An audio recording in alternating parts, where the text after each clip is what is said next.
때를 따라 은혜를 주시는 아버지 하나님 감사합니다. 저희는 늘 부족하고 연약했으나 영혼을 사모하는 주의 자녀들을 여기까지 인도하여 주셨음에 감사와 영광을 올립니다. 2022년 한 해를 마감하며 다사다난했던 지난 날들을 돌아봅니다. 주님께서 주신 좋은 것들을 풍성히 누리지 못했고 상황이 어렵다는 문제 앞에서는 주님께 주목하지 못했음을 회개합니다. 주님의 지혜가 아니고서는 영혼을 사랑할 수 없었고 아버지의 마음이 아니고서는 나를 힘들게 했던 사람을 품어낼 능력조차 없다는 것을 깨닫습니다. 주님, 그저 신앙의 자세로 이겨보려 했지만 실패를 경험하기 쉬운 우리 주의 자녀들을 불쌍히 여겨 주시옵소서.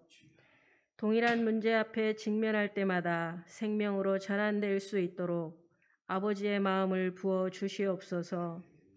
주님의 지혜를 부어 주셔서 연약한 자녀들이 좌절되지 않고 씩씩하게 살아갈 수 있도록 인도하여 주시옵소서. 우리 주 안의 행복한 교회에 성령의 새바람이 일어나기 원합니다. 2022년 한 해를 잘 마감하고 또 다가오는 2023년 새해를 준비할 때에 지혜를 주셔서 하나님이 가장 기뻐하시는 새해가 되기를 원합니다. 아름다운 계획이 있도록 아버지의 마음으로 채워 주시옵소서. 이제 기한과 때를 아는 지혜라는 제목으로 전도서의 말씀을 듣고자 합니다. 말씀을 전하시는 우리 담임 목사님에게 성령 충만함으로 함께하여 주시고 예배하는 자녀들에게 은혜로 덧입혀 주시옵소서. 감사드리며 우리를 끝없이 사랑하시는 예수 그리스도의 이름으로 기도하옵나이다. 아멘.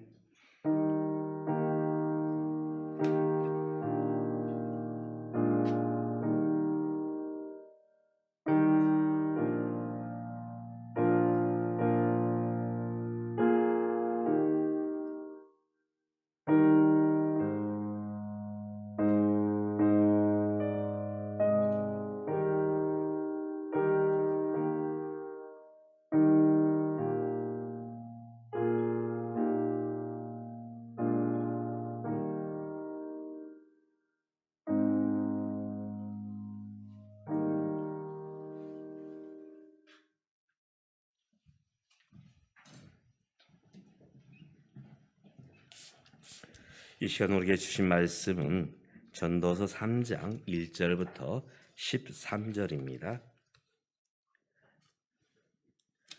전도서 3장은 구약성경 950쪽,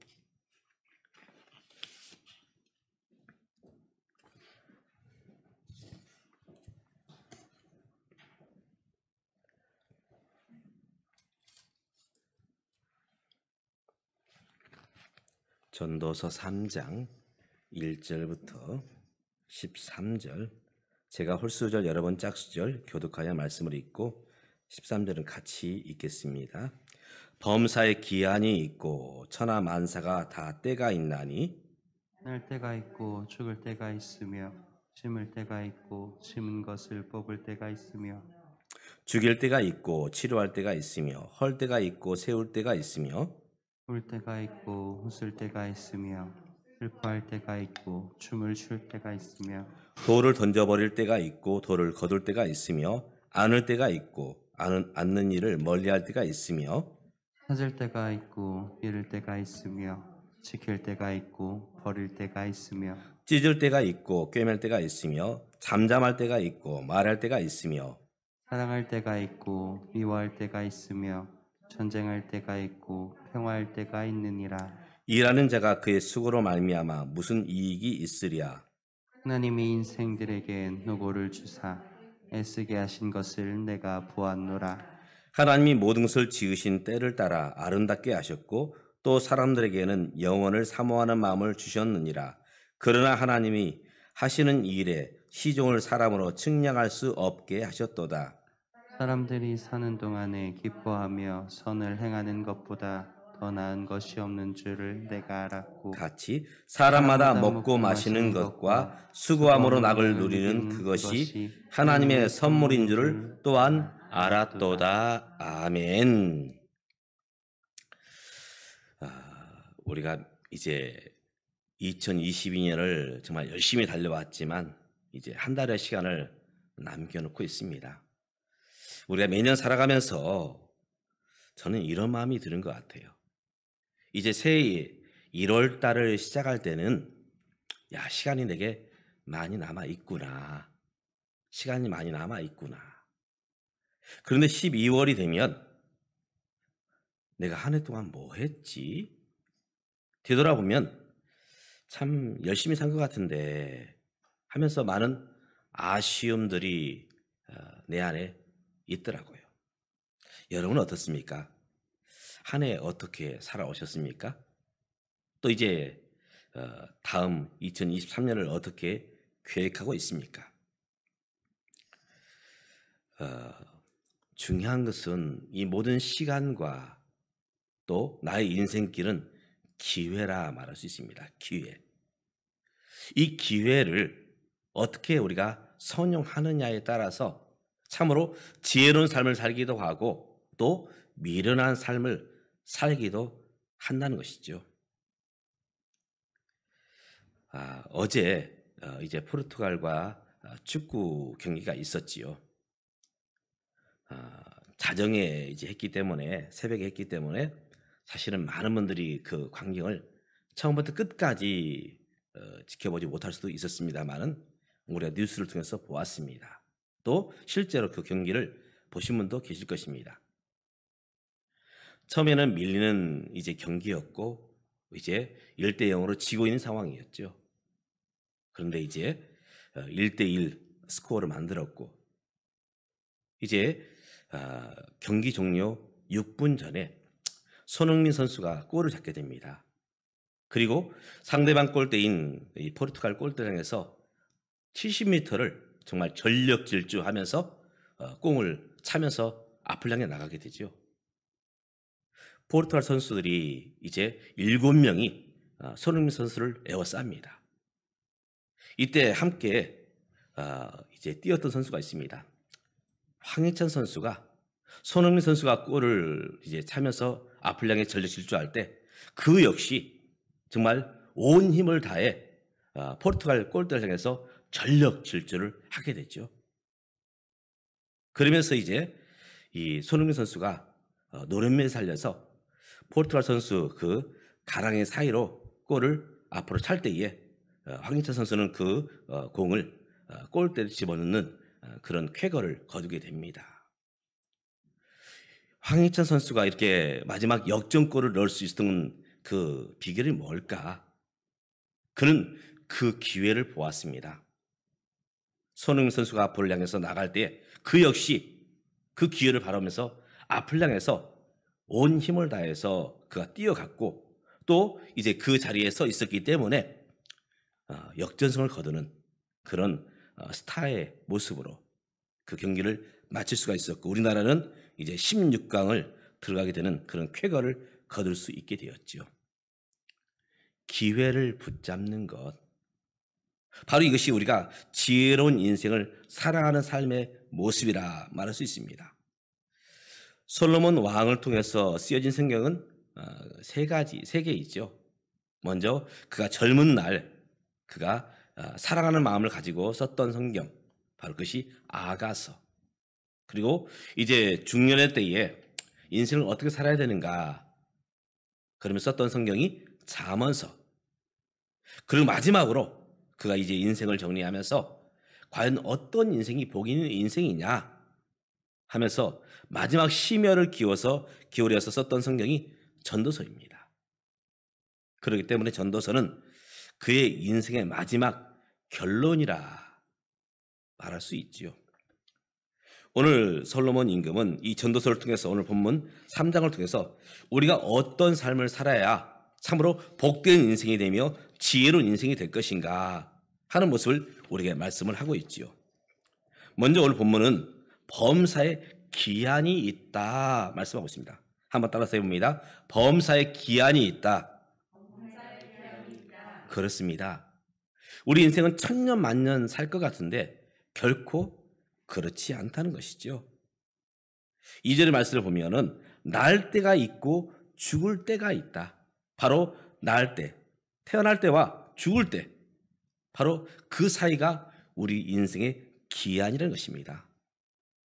우리 삶이 이 땅에서 무한정 사는 것이 아닙니다. 말씀에 보면 보통 70이요 강건하면 80이라 했습니다.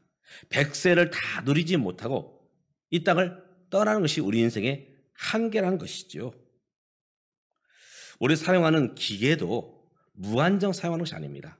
제가 어느 날 자동차가 이제 고장이 나서 카센터에 갔더니 제가 그렇게 사장님께 말씀드렸습니다. 아니 기계가 이렇게 쉽게 망가집니까? 그러더니 카센터 사장님 말씀이 선생님 모든 기계는 이제 소모품입니다. 닳아져서 고장 날 때가 있습니다. 계속해서 쓸 수 있는 기계는 아무것도 없습니다.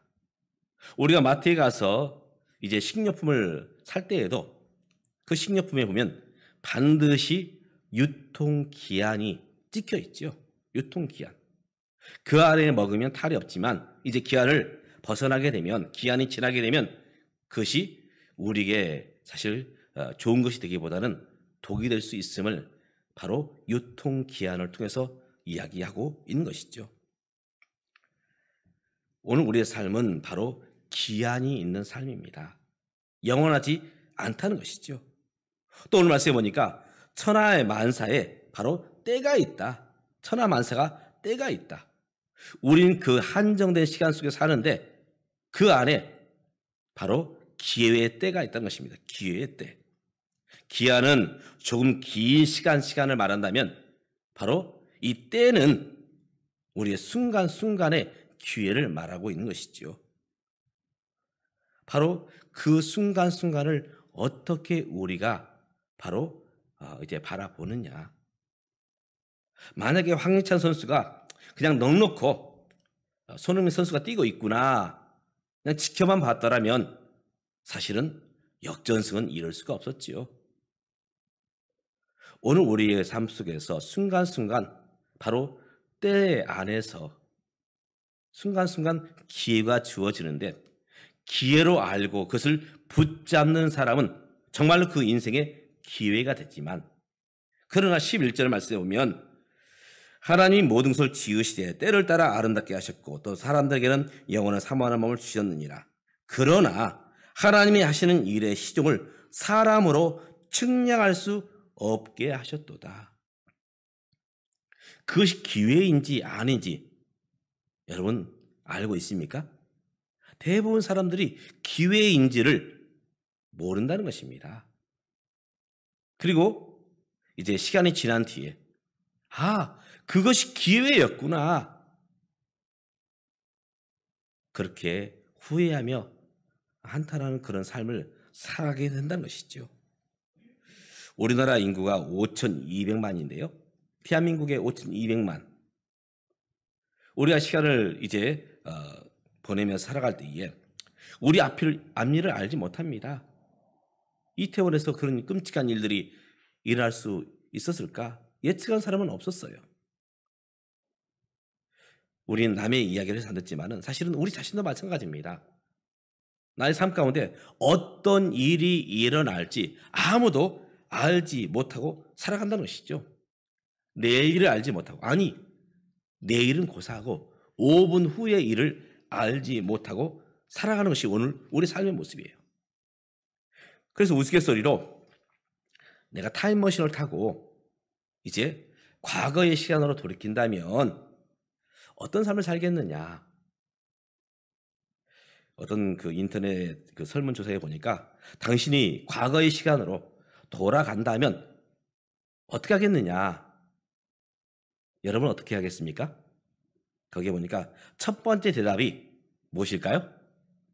과거의 시간으로 돌아간다면 로또를 사겠다. 그래서 로또에 당첨이 되어서 이제 횡재를 하겠다는 것이죠. 또 어떤 분은 이제 개발될 땅, 사실 어느 지역이 개발될지 사실 잘 모르거든요. 관계자 외에는. 또 관계자들도 잘못했다가는 결국은 감옥에 가거든요. 개발될 땅에 투자를 하겠다. 올라갈 주식이 있다면 그것을 사겠다. 그런 대답들이 나왔습니다. 근데 안타까운 것은 우리는 시간을 돌이킬 수 없다는 것입니다. 내일 일을 알지 못하고 살아가는 것이 오늘 우리 인생의 모습입니다. 그러면서 오늘 말씀은 그러면 우리가 그 때를 잘 알지 못하는데 분별하지 못하는데 어떻게 살아야 되느냐. 오늘 말씀은 세 가지로 우리에게 어떤 삶을 살아야 될지에 대해서 우리에게 증거하고 있습니다. 먼저는 때에 맞게 살아야 된다. 한번 따라서 해봅니다. 때에 맞게 살아야 된다. 오늘 말씀에 보면 1절부터 8절까지 무려 28가지 우리 인생에게 일어난 일들에 대해서 때에 대해서 말씀하고 있습니다.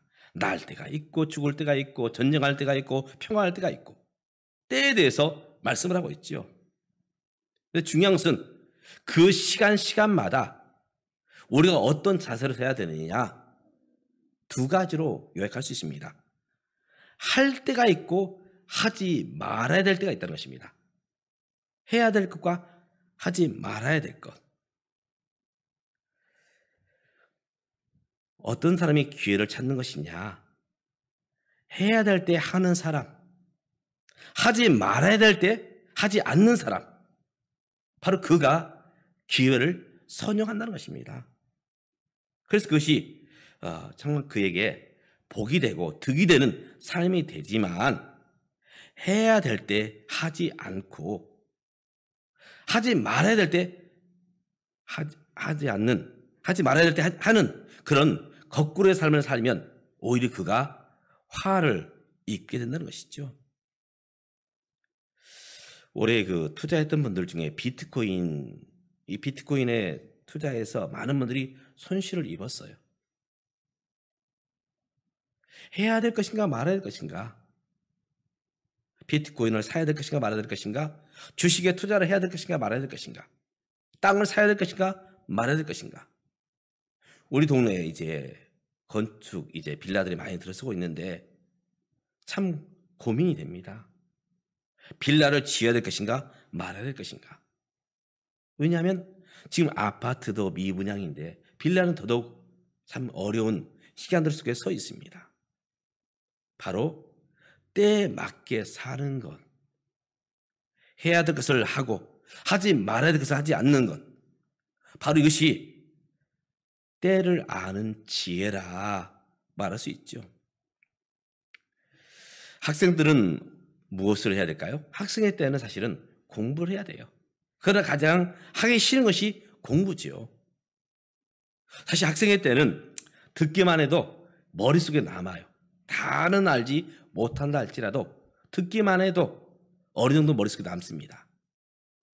제가 지금 사회복지 공부를 하고 있는데요. 수업 들을 때는 알 것 같아요. 그런데 수업이 끝나고 나면 아무것도 생각이 안 나요. 바로 이것이 나이 먹어서 그런 것이죠. 바로 공부도 때가 있습니다. 우리 어른들도 그래요. 어른들 말씀에 연애도 때가 있다. 연애도. 그래서 우리가 혼기를 놓치지 말아야 된다. 왜냐하면 연애함에도 때가 있기 때문에 그렇지요. 일하는 것도 마찬가지입니다. 우리나라는 특별히 이 사계절이 있기 때문에 그것이 분명하게 드러나죠. 봄에는 파종을 하고 여름에는 가꾸고 가을에는 거두고 또 겨울에는 다음 농사를 준비하고 그 시간마다 해야 될 것이 있습니다. 바로 이것을 구분하고 그 속에서 최선을 다하는 것이 바로 기회를 붙잡는 지혜의 사람이다 말하고 있습니다. 요셉, 그가 이제 사랑하는 아버지와 어머니 밑에 살다가 형들의 배신 때문에 노예를 팔리게 됩니다. 노예 생활, 종살이. 그는 그 속에서 성실함으로 충성스럽게 일했습니다. 이것이 그가 해야 될 것이었죠. 그러나 그에게 하지 말아야 될 유혹이 찾아옵니다. 주인의 처가 유혹을 해요. 그때 요셉은 단호하게 그것들을 거절합니다. 하지 않습니다. 바로 이러한 모습이 지혜의 삶의 모습이라는 것입니다. 오늘 저와 여러분이 살아갈 이 시간들 속에서 오늘 해야 될 것, 하지 말아야 될 것, 바로 이것을 구분하며 해야 될 것에 우리의 성실한 모습으로, 하지 말아야 될 것에 과감히 결단한 모습으로 설 수 있기를 주님의 이름으로 축복합니다. 아멘. 두 번째는 때를 따라 아름답게 살아야 됩니다. 때를 따라 아름답게. 11절의 말씀 보면 하나님이 모든 것을 지으시되 때를 따라 아름답게 하셨다. 이번 한 주간 참 추웠습니다. 한 주간 이제 저는 교회에 혹시 수돗물이 얼까봐 물도 조금씩 틀어놓고 사람이 없음에도 불구하고 난방기도 돌려놓고, 왜냐하면 2년 전에 추울 때 미처 이런 일들을 하지 못했더니 수도가 얼었어요. 그래서 이것을 녹이기 위해서 이제 기사를 부르게 되었고 또 그 비용이 만만치 않았습니다. 한 주간 추위 속에서 살면서 겨울이 없었으면 그런 마음을 가질 수 있습니다. 그러나 겨울이 있어야 됩니다. 겨울이 있어야, 또 겨울날엔 추워야 이제 병충해, 유충들이 다 죽게 됩니다. 만약 날씨가 따뜻하면 얼마 전까지 모기가 있었어요. 모기가. 한여름도 아닌데 이제 이 초겨울로 들어서는 이제 11월 달에 모기가 있더라고요. 따뜻해서 그렇습니다. 겨울에는 추워야 돼요. 그래야 유충들이 죽습니다. 그래야 사실은 농사를, 풍년을 바라볼 수가 있어요. 제가 연구한 것은 아니지만 농사를 하는 분들이 그런 얘기를 합니다. 겨울이 추워야 풍년이 든다. 그 말이 맞는 것 같아요. 이 모든 유충들이 다 죽어야 다음에 병충해로 확산되지 않습니다. 바로 이 때는 아름다운 것입니다. 봄에는 새싹이 돋고, 여름에는 이제 푸릇푸릇한 녹음이 지고, 가을에는 단풍이 들고, 바로 이것이 때의 아름다움이죠. 때의 아름다움. 이 때의 아름다움은 때에 맞게 사는 것입니다. 때에 맞게 사는 것. 어떤 분이 패셔니스트일까? 때에 맞게 옷을 입는 것입니다. 그런 점에서 저는 그런 패션가는 못 되는 것 같아요. 봄에는 봄의 옷을 입고, 여름에는 여름의 옷을 입고, 또 가을에는 가을의 옷을 입고, 겨울에는 겨울의 옷을 입어야 돼요. 바로 그것이 때를 따라서 아름답게 사는 것이라 말하고 있습니다. 어떤 분이 반바지를 입고 돌아다니는 분이 있더라고요. 이 추운 날 반바지를 입고 돌아다녀요. 그래서 제가 춥더라고요. 그래서 물었습니다. 안 춥습니까? 안 춥대요. 참 대단하시다. 그런 말씀을 드렸습니다. 때에 따라서 사는 것. 우리 주어진 삶의 자리에서 그 자리를 지켜내는 것이 사실 아름다운 삶의 모습이지요. 그것이 지혜로운 삶의 모습입니다. 그 자리에서 최선을 다하는 것. 우리 살아가면서 늘 좋을 때만 있는 게 아닙니다. 웃을 때만 있는 게 아니에요. 힘들고 어려울 때도 그 자리를 지켜내는 것. 우리들의 가정, 늘 좋은 날만, 웃는 날만 있습니까? 아니요. 힘들고 어려운 날도 있어요. 우리가 일하는 일터, 늘 좋기만 합니까? 늘 수익만 거둡니까? 그렇지 못할 때도 많이 있어요. 우리 신앙의 자리도 마찬가지입니다. 비록 힘들지라도 어려울지라도 감당해내는 것, 자리를 지키는 것. 제가 가끔씩 이런 분들을 만나게 돼요. 목사님, 제가 로또에 당첨이 되면 헌금도 하고 11조도 하겠습니다. 또 어떤 분은 내가 이 병에서 나으면 내가 정말 하나님을 위해 살겠습니다. 전도 생활도 하고 기도 생활도 하고. 그런데 제가 겪어보니까 그런 분들이 돈을 벌어도 건강해져도 사실은 못하더라고요. 사실은 지금 어렵고 힘들어도 그렇게 살고 있는 사람이 나중에도 그런 삶을 살아갈 수 있는 것입니다.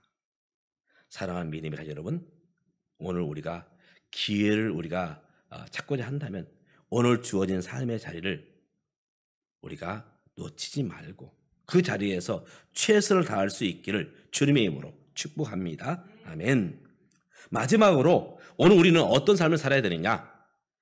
하나님을 경외하는 삶을 살아야 된다 말씀하고 있습니다. 하나님을 경외하는 삶. 우리는 솔직히 다 모릅니다. 내가 다 아는 것 같지만, 똑똑한 것 같지만 다 몰라요. 우리 애들을 보면은 이런 얘기를 합니다. 나 다 알아. 또 특별히 또 어린아이들은 모든 걸 할 수 있어. 그래서 무대뽀로 나갑니다. 무대뽀로. 근데 우리 어른들 특징이 뭐냐? 계산을 하죠. 내가 할 수 있을까? 없을까? 가능한가? 못한가? 계산해 봅니다. 오늘 우리 인생은 솔직히 고백해야 됩니다. 나는 유한하다. 유한하다. 또 나는 할 수 없는 것들이 많이 있다. 무능하다. 그렇기 때문에 하나님의 존재를 인정하고 하나님 앞에 도우심을 구해야 된다. 바로 솔로몬, 그는 왕이 되면서 제일 먼저 한 일이 무엇입니까? 하나님 앞에 나와서 1,000번제를 드리죠. 그러면서 그는 이렇게 고백합니다. 하나님, 나는 어린 아이입니다. 어린 아이. 출입할 줄 모르는 어린 아이입니다. 그때 솔로몬의 나이가 사실은 20대 초반입니다. 그 나이에 하나님 앞에서 그는 나는 어린 아이로서 출입할 줄을 알지 못합니다. 그는 참으로 하나님을 의지하고자 했습니다. 그때 하나님께서 그에게 무엇을 주셨습니까? 지혜를 주셨죠. 지혜를. 오늘 저와 여러분도 마찬가지입니다. 범사에 하나님을 인정하고 하나님을 의지하면 하나님께서 우리에게 때를 아는 지혜를 허락해 주신다는 것입니다. 때를 아는 지혜. 그래서 오늘 말씀은 바로 하나님께서 바로 이 지혜를 주실 때 우리가 비로소 아름다운 삶을 살아갈 수 있음을 오늘 성경은 증거하고 있습니다. 사랑하는 믿음의 가족 여러분, 오늘 우리에게 주어진 기회, 우리의 시간들 그 속에서 바로 이러한 삶을 삶으로 말미암아 하나님께서 주신 이 인생길 참으로 복되고 지혜롭게 인생을 살아가는 저와 여러분 될 수 있기를 주님의 이름으로 축복합니다. 기도하겠습니다. 하나님 아버지, 우리에게 수많은 기회가 주어졌지만 그것이 기회였는지 우리 미처 깨닫지 못할 때가 있었습니다. 그리고 시간이 지난 후에 그것이 기회였구나 하면서 한탄할 때도 있었습니다. 이제 오늘 우리의 삶이 그런 삶으로 반복됨이 아니라 오늘 이제 하나님 주신 기회를 붙잡을 수 있는 지혜를 우리 가운데 허락해 주시옵소서. 하나님 도와주셔서 이 짧은 인생길 하나님 주신 그 기회 속에서 하나님 기뻐하는 삶으로 복되고 아름다운 삶으로 살아가는 오늘 우리 모두가 될 수 있도록 축복해 주시옵소서. 예수님의 이름으로 기도드리옵나이다. 아멘. 찬송가 552장 552장입니다.